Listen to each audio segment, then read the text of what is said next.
అరణ్యారామం అనేది ఒక నిర్మాణం కాదు. ప్రకృతి పట్ల మన బాధ్యతను, వన్యప్రాణుల పట్ల మన కరుణను, భవిష్యత్ తరాల పట్ల మన కర్తవ్యానికి నిలువెత్తు సాక్ష్యం. దేవాలయాలు ఆధ్యాత్మికతను కాపాడితే అరణ్యారామం అనేటువంటి ఈ భవనం రెండు జీవనానికి ఆధార స్తంభాలే.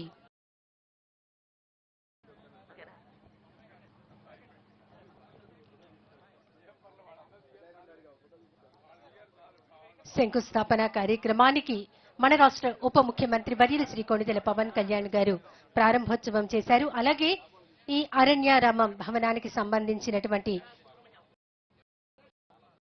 ఎన్నో వివరాలతో కూడినటువంటి ఛాయాచిత్రాలను, అలాగే ఇటీవల ప్రారంభించినటువంటి హనుమాన్కి సంబంధించినటువంటి ఛాయాచిత్రాలను గౌరవ రాష్ట్ర ఉప ముఖ్యమంత్రి వర్యులు శ్రీ కొణిదెల పవన్ కళ్యాణ్ గారు, రాష్ట్ర పౌర సరఫరాల శాఖ మంత్రులు నాదెండ్ల మనోహర్ గారు, రాష్ట్ర సాంస్కృతిక పర్యాటక సినిమాటోగ్రఫీ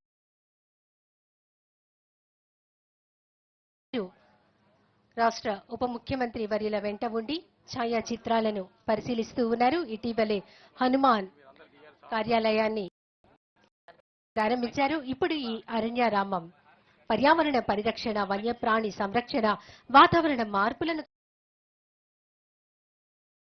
సమన్వయపరిచేటువంటి సమగ్రమైనటువంటి సమన్వయపరిచే ఒక అద్భుతమైనటువంటి కార్యక్రమం.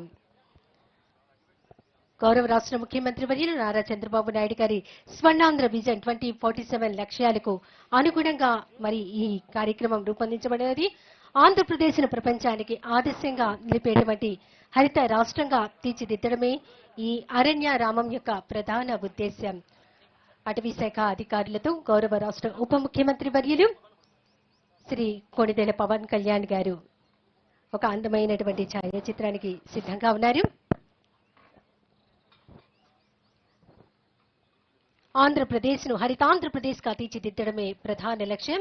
రాష్ట్రంలోని హరిత విస్తీర్ణాన్ని ప్రస్తుతం ఉన్నటువంటి 30% నుంచి 2047 నాటికి 50% పెంచడం, అటవీ సంపద, జీవ వైవిధ్యం, వన్యప్రాణులను సంరక్షించడం, పర్యావరణ పునరుద్ధరణ చేపట్టడం, ఎక్కువ టూరిజాన్ని అభివృద్ధి చేయడం లక్ష్యంతో ఈనాటి అరణ్యారామం భవన ప్రారంభోత్సవ పనులకు శంకుస్థాపన కార్యక్రమానికి శ్రీకారం చుట్టారు మన రాష్ట్ర ఉప ముఖ్యమంత్రి వర్యులు గౌరవనీయులు